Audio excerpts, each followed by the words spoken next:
عمرك حسيت بوجع غريب كده، زي تنميل أو حرقان أو كهربا في إيدك أو رجلك، ومهما تاخد مسكنات مفيش أي فايدة؟ طيب، لو قلتلك إن النوع ده من الوجع ليه دوا مخصوص جدا، مش أي مسكن وخلاص.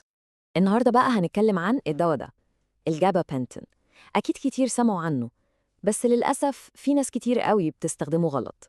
فخليك معايا للآخر عشان نعرف إيه حكايته بالظبط. يلا بينا ندخل في الموضوع على طول. إيه هو الجابيتين ده وبيعمل إيه؟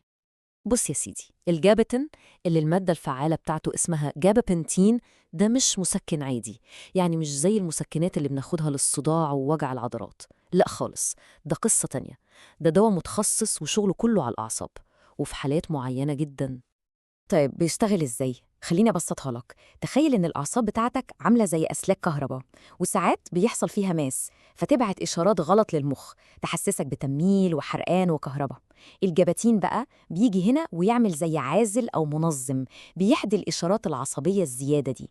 يعني خد بالك، هو مش بيعالج سبب المشكله نفسها، هو بيسيطر على الالم اللي ناتج عنها. تمام قوي. بما إننا قلنا إنه مش لأي وجع وخلاص، يبقى إيه هي بقى الحالات اللي الدكتور ممكن يوصفه فيها؟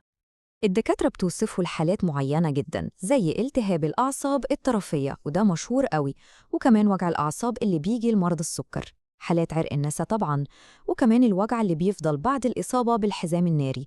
وفي استخدام تاني ليه كعلاج مساعد في بعض أنواع الصرع عشان يهدي كهرباء المخ الزيادة. وهنا لازم أقف وأكرر تاني وتالت، الدواء ده مش مسكن للألم العادي. يعني لو عندك صداع، وجع في ظهرك من الشغل، شد عضلي، الجباتين ملوش أي علاقة بالمواضيع دي خالص. طيب، نيجي بقى للكلام المهم. الجرعة عاملة إزاي وإيه هي الأعراض الجانبية اللي ممكن تحصل؟ بص، الجرعة دي بتاعت الدكتور وبس، هو اللي بيحددها.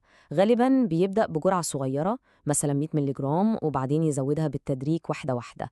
وحاجة مهمة لازم تعرفها، مفعوله مش زي المسكن العادي. مش هتاخد الحباية والوجع يروح، لا، ده بياخد وقت، ممكن أسبوع أو 2 عشان تبدأ تحس بفرق حقيقي. وأهم تحذير هنا، إياك تزود الجرعة من دماغك أو تبطله فجأة. دي حركة خطيرة جدا وممكن تسبب مشاكل. لازم كل حاجة تبقى تحت إشراف الدكتور. طيب، هل ليه أعراض جانبية؟ أكيد، زي أي دواء. أشهر حاجة ممكن تحس بيها هي الدوخة والنعاس، تحس إنك عايز تنام. شوية صداع، ممكن تحس إنك مش متزن قوي في حركتك، وأحياناً بيعمل تورم بسيط في الرجلين.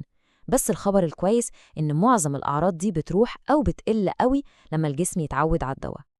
وبسبب الدوخة والنعاس دول، في تحذيرين مهمين جدا، حط تحتهم 1000 خط. أولاً، بلاش سواقة خالص في بداية العلاج لحد ما تشوف تأثيره عليك إيه وجسمك يتعود. تانياً، الكحوليات ممنوعة منعاً باتا مع الدواء ده، خطر جداً. وبالنسبة للحمل والرضاعة، طبعاً القرار ده بتاع الدكتور لوحده، هو اللي بيشوف الحالة ويقرر إذا كان ينفع ولا لأ.